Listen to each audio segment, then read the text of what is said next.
Media बंधुओं, जैसा कि आप लोगों को ये विदित है कि आज मेरा खुद का अपना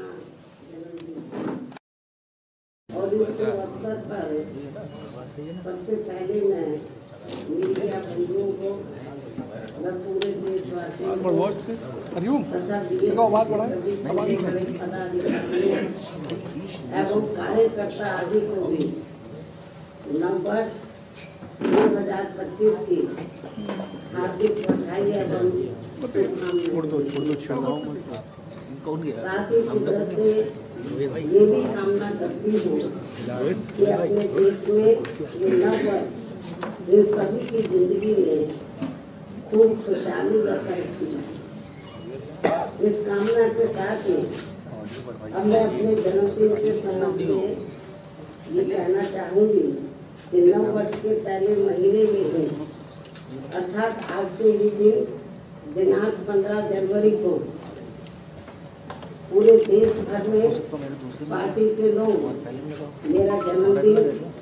विशेषकर इसे जन कल्याणकारी दिवस पीपल्स वेलफेयर डे के रूप में मनाते हैं और इस दौरान उन जन कल्याणकारी योजनाओं के बारे में अपने लोगों को बताते हैं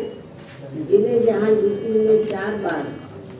मेरे नेतृत्व में रही बीएसपी की सरकार में शुरू व लागू भी किया गया, जिनसे फिर यूपी के खासकर गरीबों, दलितों, आदिवासियों, पिछड़े वर्गों, मुस्लिम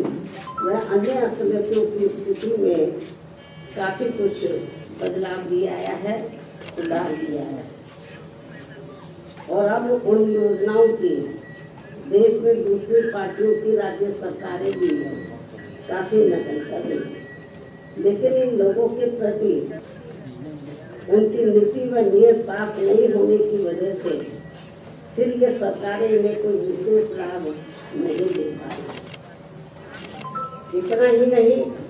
बल्कि मेरी सरकार द्वारा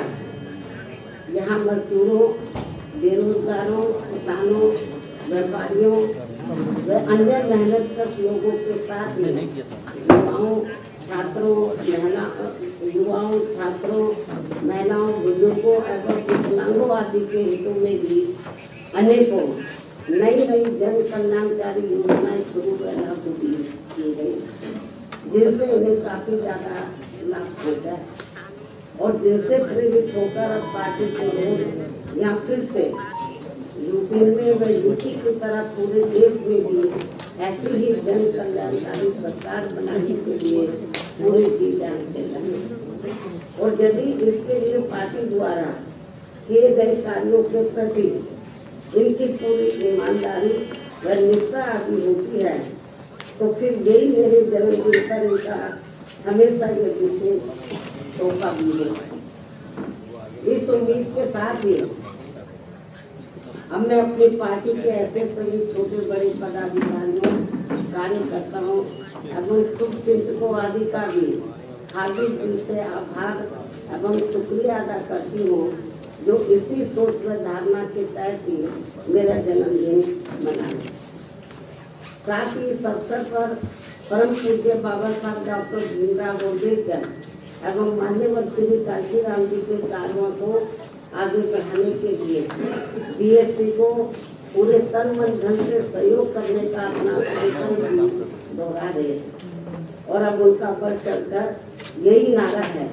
जो आज के दिन जो वो लोग नारा लगा रहे हैं मेरा जन्मदिन मनाने के मौके पर वो नारा लगा रहे हैं कि बाबा साहब का मिशन अधूरा बीएसपी करेगी।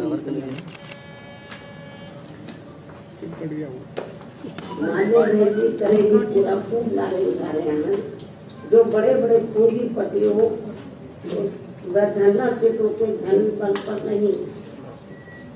बल्कि बहुजन समाज के गरीब एवं अन्य स्वाभिमानी मेहनत कर समाज के लोगों के खून पसीने की कमाई के अंशदान से ही पूरा होगा। ये नारा को बनाने है, नारा लगाने से काम नहीं चलेगा तो उसके लिए उनको हर क्षेत्र में आपस की करना है। इसके साथ ही अब मैं अपने जन्मदिन के इस खास मौके पर भी देश में विशेषकर अनुसूचित जाति, जनजाति एवं अन्य पिछड़े वर्गों में समय समय पर जन्मे अपने उन सभी महान संतों, गुरुओं व महापुरुषों में भी खासकर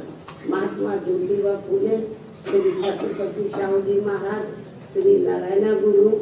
परम पूज्य बाबा साहब डॉक्टर भीमराव अम्बेडकर एवं मान्यवर श्री कांशीराम जी आदि को भी पूरे तय दिल से नमन एवं आदर सत्कार करती हूँ, जिन्होंने अपनी पूरी जिंदगी इन वर्गों के लोगों को अपने पैरों पर खड़ा करने के लिए समर्पित किए, जिनके अधूरे रहे कारवा को आगे बढ़ाने के लिए अब मेरी भी पूरी जिंदगी लगी हुई, जिससे प्रभावित होकर ही मान्यवर श्री कांशीराम जी के जीते जी से ही पूरे देश में पार्टी के लोग आज के दिन अर्थात हर वर्ष 15 जनवरी को मेरा जन्मदिन काफी उत्साह के साथ वैसे प्रेरणा एवं जन कल्याणकारी दिवस के रूप में बहुत ही गर्व व हर्ष के साथ मनाते हैं। और इस बार भी ये लोग मेरे 69वें जन्मदिन को हमेशा की तरह इसे मिशनरी भावना से जन कल्याणकारी दिवस के रूप में मनाए, जिनकी मैं पूरे तय दिल से आभारी भी हूँ। और इस मौके पर मैं भी अपनी जिम्मेवारी एवं दायित्व को समझते हुए व निभाते हुए अपनी पार्टी व मूवमेंट के हित में पार्टी के लोगों को हमेशा की तरह इस बात की सावधानी के तौर पर उन्हें ये आगाह करना चाहती हूँ कि पिछले कुछ वर्षों से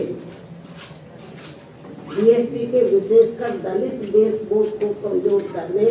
व उसे तोड़ने के लिए अब यहाँ कांग्रेस, बीजेपी, सपा व अन्य जातिवादी पार्टियां भी आए दिन किस्म किस्म के साम, दाम, दंड भेद आदि अनेकों हथकंडे इस्तेमाल कर रही है, जिनसे इन्हें कदम कदम पर जरूर सावधान रहना है। हालांकि इस मामले में मैं भी इन्हें समय समय पर काफी सचेत करती रहती हूँ, वरना ये सभी जातिवादी पार्टियां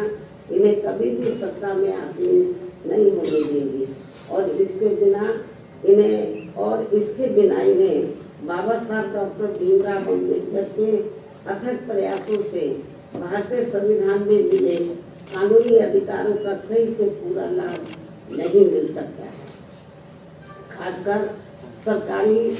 नौकरियों में तो इनके आरक्षण को इन्होंने कोर्ट कचहरी की आड़ में काफी हद तक निष्प्रभावी ही बना दिया है। इतना ही नहीं बल्कि SC/ST के साथ साथ OBC वर्गों के लोगों को भी आरक्षण एवं अन्य कानूनी अधिकारों का अभी भी इन्हें पूरा लाभ नहीं दिया जा रहा है। और अब कांग्रेस पार्टी तो सही समय पर आने पर इनके आरक्षण को ही पूरे तौर से खत्म करने में लगी, जिसका ये ऐलान भी कर चुके हैं। ऐसे में कदम कदम पर कांग्रेसी नेताओं द्वारा संविधान को दिखाना व नीले कपड़े आदि पहनकर किस्म किस्म की नाटकबाजी करना, ये सब यहाँ दलितों एवं अन्य उपेक्षित वर्गों के साथ इनका छलावा व ढोंग नहीं है तो और क्या है। इस पर भी इन लोगों को जरूर ध्यान देना है। जबकि देश में बीएसपी मूवमेंट के कारण दलितों एवं अन्य उपेक्षित वर्गों में परम पूज्य बाबा साहब डॉक्टर भीमराव अम्बेडकर एवं उनके निर्मित किए गए मानवतावादी संविधान के प्रति आई जागृति व सत्ता संघर्ष हेतु आई चेतना आदि के कारण अब विशेषकर दलित एवं आदिवासियों के वोटों को हथियाने में इन सभी विरोधी पार्टियों में उनके चहेते बनने की भी काफी होड़ लगी हुई है, किंतु उनका हक छीनने में अभी भी कोई पार्टी पीछे नहीं। अर्थात ये सभी पार्टियां एक ही थैली के चट्टे बटे और जिस प्रकार से जातिवादी सोच व द्वेष के तहत चलकर कांग्रेस पार्टी की सरकारों में बाबा साहब डॉक्टर भीमराव अम्बेडकर सहित बहुजन समाज के अन्य सभी महान संतों, गुरुओं व महापुरुषों का हर स्तर पर उपेक्षा व अनादर किया गया तथा उनके अनुयायियों की हर स्तर पर अवहेलना की गई। वह किसी से छिपा नहीं है, और ना ही दलित एवं अन्य उपेक्षित वर्गों के लोग उसे कभी बुला सकते हैं। और इस मामले में भाजपा व उनकी सरकारें भी कोई पीछे नहीं है, बल्कि जिस प्रकार से इस पार्टी के वरिष्ठ मंत्री ने संसद में बाबा साहब का अपमान किया है और उसका अभी तक भी उन्होंने पश्चाताप नहीं किया है, तो उससे अब इन वर्गों में इस पार्टी के प्रति रोष व आक्रोश कभी भी कम होने वाला नहीं है। चाहे इनके वोटों के लिए ये पार्टी आए दिन कितने भी अभियान क्यों न चलाती रहे, और इस मामले में वोट जातिवादी चाल चरित्र व चेहरे वाली समाजवादी पार्टी की विशेषकर दलित वोटों के स्वार्थ में अपना रूप थोड़ा बदला दिखाने के लिए आए दिन किस्म किस्म के हथकंडे इस्तेमाल करने में लगी रहती है, जबकि यूपी में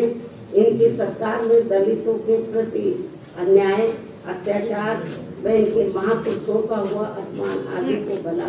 कौन भुला सकता है। इससे ये स्पष्ट है कि बाबा साहब एवं उनके संविधान तथा उनके द्वारा मिले आरक्षण व अन्य संवैधानिक अधिकारों को लेकर दलितों एवं अन्य उपेक्षित वर्गों की राजनीतिक शक्ति बीएसपी से ही बन पाई है, किंतु इनके वोटों के स्वार्थ के लिए कांग्रेस, बीजेपी व सपा आदि अब आसानी से कामयाब होने वाली नहीं है, जिसके लिए ये पार्टियां आए दिन किस्म किस्म के हथकंडे भी इस्तेमाल कर रही है, जिनसे इन लोगों को हमेशा सावधान रहना है। हालांकि इन वर्गों के साथ साथ अन्य सभी मामलों में भी केंद्र व राज्य सरकारों की अधिकांश चल रही गलत नीतियों एवं गलत कार्य प्रणाली की वजह से ही अब देश की जनता काफी ज्यादा दुखी व परेशान भी है, जो ये आए दिन ऐसी सरकारों के विरुद्ध काफी आवाज भी उठा रहे हैं, जिनसे भी अब कोई हल नहीं निकल पा रहे हैं। ये भी बड़ी चिंता की बात है। रोटी रोटी के नए नए नियम कानून बनाकर उनकी आड़ में भी यहाँ बेरोजगारों को वर्षों तक नौकरियों से वंचित रखा जा रहा है। फिर चुनाव में उनका मुंह बंद करने के लिए उनको किस्म किस्म के लुभावने वायदे कर दिए जाते हैं, जिनसे इन्हें अभी तक कुछ भी हासिल नहीं हो पा रहा है। जबकि यूपी में हमारी पार्टी की 4 बार रही सरकार में हमने खासकर गरीब एवं बेरोजगार लोगों को किस्म किस्म के लुभावने वायदे न करके उन्हें सरकारी व गैर सरकारी क्षेत्रों में बड़ी संख्या में रोटी रोटी के साधन उपलब्ध कराए हैं, जिनसे आप सभी अवगत हैं। लेकिन दुख इस बात का है कि चुनाव में भोली भाली जनता अपनी पार्टी के इन सब कार्यों को भुलाकर विरोधी पार्टियों की गारंटी व लुभावने वायदों आदि के बहकावे में आकर पुनः ऐसी सरकारों को सत्ता में ले आते हैं, जिनकी शुरू से ही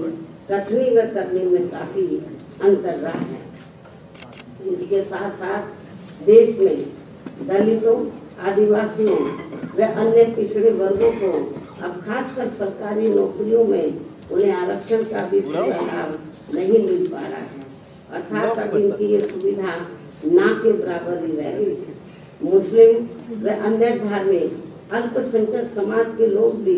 हर मामले में अब अपने आप को काफी असुरक्षित ही महसूस कर रहे हैं, जिससे इनका विकास भी रुका हुआ है। केंद्र व राज्य सरकारों की भी गलत आर्थिक नीतियों के कारण आए दिन देश में गरीबी, बेरोजगारी एवं महंगाई। ये थोड़ा दरवाजा खोल दो, खांसी आ रही है मीडिया को तो थोड़ा खोल दो। केंद्र व राज्य सरकारों को भी गलत आर्थिक नीतियों के कारण आए दिन देश में गरीबी, बेरोजगारी एवं महंगाई आदि भी काफी ज्यादा बढ़ रही है, जिससे विशेषकर यहाँ गरीब एवं मध्यम वर्ग के लोग सबसे ज्यादा परेशान व दुखी भी हैं। ऐसे में अब मैं अपने जन्मदिन के मौके पर सर्व समाज के लोगों में से खासकर दलित एवं अन्य उपेक्षित वर्गों के लोगों से यही कहना चाहती हूँ कि इन्हें अपनी सभी समस्याओं से छुटकारा पाने के लिए अब बाबा साहब डॉक्टर भीमराव अम्बेडकर एवं मान्यवर श्री कांशीराम आदि के बताए हुए रास्तों पर ही चलना होगा, वरना इनकी जिंदगी सदियों पुरानी यहाँ गुलाम व लाचारी बनकर रह जाएगी। जिससे बचने के लिए अभी वर्गों के लोगों को एकजुट होना व सत्ता में आना बहुत जरूरी है। साथ ही इसके लिए इनको कांग्रेस, बीजेपी व अन्य जातिवादी पार्टियों के सभी हथकंडों से भी हमेशा ही सावधान रहना है, जिनके बारे में समय समय पर मैं खुद भी अपने लोगों को सचेत करती रहती हूँ। और अब मेरा यही कहना है कि यदि हमारी पार्टी के लोग हर स्तर पर सावधानी बरतते हुए अपनी पार्टी व मूवमेंट को आगे बढ़ाते हैं, साथ ही समय समय पर जो भी इन लोगों को पार्टी से संबंधित जरूरी कार्य व दिशा निर्देश आदि दिए जाते हैं और यदि वे समय से उन पर पूरी ईमानदारी व निष्ठा से अमल करते हैं और अपनी पार्टी व मूवमेंट को हर चुनौती का मुकाबला करके उसे आगे बढ़ाते हैं तथा सत्ता में भी लाते हैं, तो तभी फिर ये अपने लोग विकसित हो सकते हैं तथा वे आत्मसम्मान एवं स्वाभिमान की भी जिंदगी व्यतीत कर सकते हैं, जो इस समय बहुत जरूरी भी है। इन्हीं जरूरी बातों के साथ ही अब मैं हर वर्ष की तरह इस वर्ष भी आज अपने जन्मदिन के मौके पर मेरे नेतृत्व में अपनी पार्टी व मूवमेंट की एक वर्ष की अवधि में जो भी गतिविधियां रही हैं, जिनका पूरा लेखा जोखा व विवरण मेरी किताब मेरे संघर्षमय जीवन एवं बीएसपी मूवमेंट का सफरनामा में हिंदी व अंग्रेजी में वर्णित किया गया है। और ये पुस्तक पार्टी से जुड़ रहे खासकर नई युवा पीढ़ी को सही मार्गदर्शन देने का कार्य करेगी तथा इसमें बीएसपी का वास्तविक इतिहास भी निहित है, जो आगे आने वाली पीढ़ी के लिए भी बहुत जरूरी है। और अब मैं इस अति महत्वपूर्ण पुस्तक के बीच में हिंदी व अंग्रेजी संस्करण का विमोचन करूं, लेकिन उससे पहले मैं देश की राजधानी दिल्ली में इस समय यहाँ विधानसभा के लिए हो रहे आम चुनाव में, जिसमें बीएसपी की पूरी तैयारी व दमदारी के साथ अकेली चुनाव लड़ रही है और जिनसे मुझे ये पूरी उम्मीद है कि इस बार चुनाव में हमारी पार्टी पहले से बेहतर रिजल्ट जरूर लाएगी, बशर्ते यदि ये चुनाव पूरे तौर से फ्री एंड फेयर होता है और ईवीएम में कोई गड़बड़ी व धांधली आदि नहीं की जाती है, जैसा कि अधिकांश पार्टियां इसकी आशंका भी जता रही हैं। साथ ही आप लोगों को ये भी मालूम है कि इस चुनाव में दिल्ली में जो असेंबली का चुनाव हो रहा है, इस चुनाव में कांग्रेस, बीजेपी व आम आदमी पार्टी पूर्व की तरह इस बार भी जनता को अनेकों लुभावने वायदे व गारंटी आगे देकर ये चुनाव लड़ रही है, जिसमें काफी होड़ मची हुई है। जबकि इन पार्टियों ने यहाँ कई बार सत्ता में रहकर अपने किसी भी चुनावी वायदे को पूरा नहीं किया। इतना ही नहीं बल्कि दिल्ली में अपनी रोटी रोजी के लिए बड़ी संख्या में खासकर नजदीक के राज्यों से और उसमें भी यूपी व बिहार से आकर अधिकांश झुग्गी झोपड़ियों में बसे लोगों के साथ तो यहाँ इन सभी विरोधी पार्टियों की नई सरकारों ने हर स्तर पर इनके साथ काफी सोचेला रवैया अपनाया है। कोरोना काल में तो इनके साथ काफी बुरा बर्ताव किया गया है, जिसकी जानकारी आप सभी को है। इसके साथ ही दिल्ली के गवर्नेंस को लेकर आप पार्टी की दिल्ली सरकार व केंद्र सरकार भी कोई कम नहीं है और कांग्रेस पार्टी तो इन दोनों की जननी है, जबकि व्यापक जनहित व जन कल्याण के मामले में सर्व समाज का हित बीएसपी में ही निहित व सुरक्षित है, ये सभी जानते हैं। और इसलिए दिल्ली विधानसभा चुनाव में सभी लोग बहुत सोच समझकर अपना वोट करें तो ये उचित होगा। हालांकि दिल्ली के करोड़ों लोगों की रोटी रोजी, हर प्रकार की सुख शांति, कानून व्यवस्था व अन्य बुनियादी सुविधाओं संबंधी देखभाल आदि के मामलों में केंद्र व दिल्ली राज्य सरकार की अलग अलग कानूनी जिम्मेदारियां हैं, जिसके अभाव को लेकर कोई सरकार अपने आप को दोष मुक्त नहीं कर सकती है। इसके बावजूद संकीर्ण राजनीति व चुनावी स्वार्थ के कारण आप व भाजपा आदि का रवैया जन व देश हित से परे गंभीर आरोप प्रत्यारोप व दूसरे को जन विरोधी साबित करने का ही इरादा है। साथ ही आए दिन की जा रही नफरती व भड़काऊ पोस्टरबाजी आदि पर चुनाव आयोग को तत्काल सख्त कार्रवाई करनी बहुत जरूरी है तथा इस चुनाव को आप भाजपा व कांग्रेस के लुभावने वायदों आदि से भी बचाना होगा। ऐसे में दिल्ली की जनता अगर आप व केंद्र सरकार एवं कांग्रेस पार्टी आदि से मुक्ति चाहती है तो उनको बड़े सुधार की तरफ अर्थात अम्बेडकरवादी बीएसपी को चुनाव में समर्थन करना व उसके उम्मीदवारों को जिताना बहुत जरूरी है। तभी फिर भारतीय संविधान के मूल निर्माता व खासकर SC, ST व OBC वर्गों के मसीहा परम पूज्य बाबा साहब डॉक्टर भीमराव अम्बेडकर के अथक प्रयासों से इन्हें सरकारी नौकरियों में व अन्य और क्षेत्रों में मिले कानूनी अधिकारों का भी यहाँ दिल्ली में पूरा लाभ नहीं मिल पा रहा है। इन्हीं की तरह ही यहाँ मुस्लिम समाज व अन्य अकलियतों की भी स्थिति कोई खास ठीक नहीं है। इसलिए अब इन लोगों को यहाँ से सभी विरोधी पार्टियों को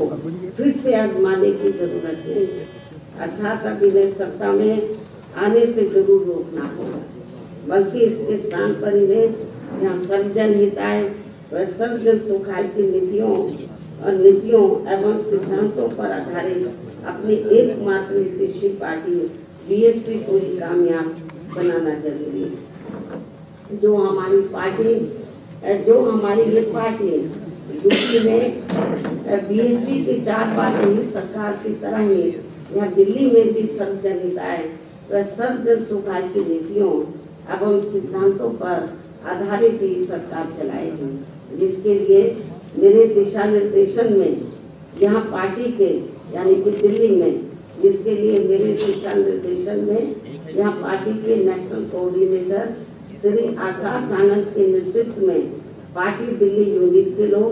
तथा अन्य वरिष्ठ पदाधिकारी भी पूरे जी जान से लगे और ऐसा हो जाने पर ही तभी फिर यहाँ बाबा साहब डॉक्टर भीमराव अम्बेडकर एवं बीएसपी के जन्मदाता व संस्थापक मान्यवर श्री काशीराम जी का भी अधूरा रहा सपना जरूर साकार हो सकता है। इस भरोसे के साथ ही हमने अपनी पार्टी के लोगों से यहाँ दिल्ली विधानसभा आम चुनाव में कुछ ही महीनों के बाद होने वाले विधानसभा अपनी पार्टी का बेहतर रिजल्ट लाने की पुरजोर अपील करती हूँ और ऐसा हो जाने पर फिर आज ही इनका मेरे जन्मदिन पर खास तोहफा भी होगा। अब मैं अंत में अपनी पुस्तक का हमेशा की तरह आज अपने जन्मदिन के शुभ अवसर पर विमोचन भी कर रही हूँ। यहाँ विमोचन अब मैं कर रही हूँ तो मीडिया भैया नीचे हो जाओ यार, तुम लोग खड़े मत हो भाई। बैठे रहे तो ज्यादा अच्छा है। अरे नहीं हुए भैया, स्टेज भाई मोबाइल नीचे कर लो यार, भाई नीचे करो भाई।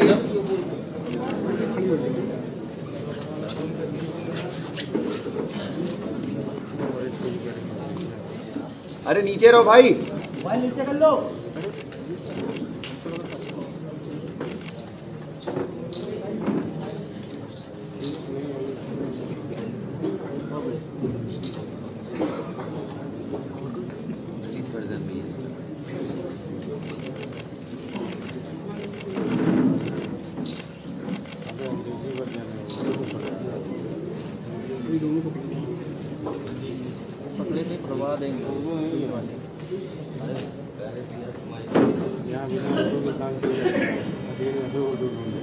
आप दोनों को जोड़ लेना, एक्सपर्ट हैं आप लोग। जी जी इधर की उधर को। यदि मीडिया बंधुओं के कुछ जरूरी सवाल हैं तो वे एक एक करके पूछ सकते हैं, वरना मैं आप लोगों से यही रजा लेती हूँ। धन्यवाद। जय भारत। अरे भाई पंकज बैठो, पंकज, अरे बैठ जाओ भाई, बैठिए भाई। पंकज, इस सवाल का जवाब तो आप राहुल गांधी से पूछो। आपको इसके बारे में मैं प्रेस मीडिया के जरिए अपनी बात स्पष्ट कर चुकी हूँ। बहन जी, मिल्कीपुर विधानसभा उपचुनाव में बीजेपी और सपा दोनों दलित वोट पर काफी फोकस करी हुई है। बीजेपी ने भी अपना कैंडिडेट दलित उतारा है। जो रिजर्व सीट है ये मैडम उतारेंगे ना। अरे भाई क्या कर रहे हो भाई?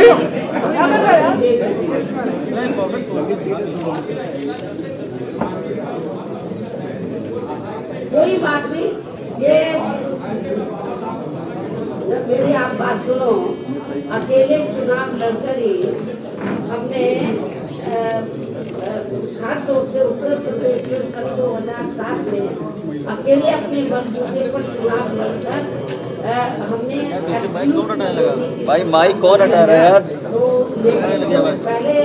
राजनीति थी और अपनी राजनीति में काफी फर्क है। पहले सिद्धांतों की राजनीति, अब दूसरी पार्टियां असूल और सिद्धांत छोड़कर तो जिस तरीके से साम दाम दंड इस्तेमाल करके, तो जो दूसरी पार्टियां हैं हमारी जैसी पार्टी को खातिर से खत्म करने में लगी हैं, तो इस किस्म की पार्टियां कुछ दिन तो कामयाब हो जाती हैं, लेकिन जब जनता जागरूक हो जाएगी तो फिर ये पार्टियां कामयाब नहीं होगी। बीएसपी का समय फिर से आएगा।